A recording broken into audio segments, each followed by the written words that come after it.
Breaking news से आगाह करते हैं हमारे चीफ रिपोर्टर मोहम्मद यूसुफ नासिर से। संजावी कली रिगोड़ा में गाजी गुड्स कंपनी का वैन चोरी करते हुए संजावी रिगोड़ा से 3 चोर गिरफ्तार। बताया जाता है कि 5 अफराद जो के वैन में कोयटा सवार हुए रिगोड़ा संजावी चौक पर जबरदस्ती वैन उन्होंने हुई रोड मोड़ा वैन से खवातीन को उतारा। शोर पर करीबी घरानों के जवानों ने हिम्मत की और 3 चोरों को घेरे में लिया।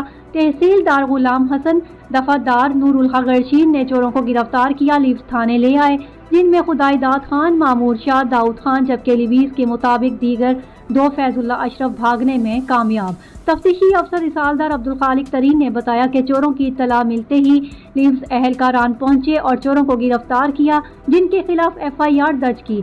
बाकी भागने वालों के पीछे लीव्स गए हैं। ट्रांसपोर्टर गाजी खान नासिर ने कहा कि डाकू चोर थे जिन्होंने वैन के असले के जोर पर चुराया। शोर पर कलीरिगोड़ा के जवानों ने डाकुओं को पकड़ा।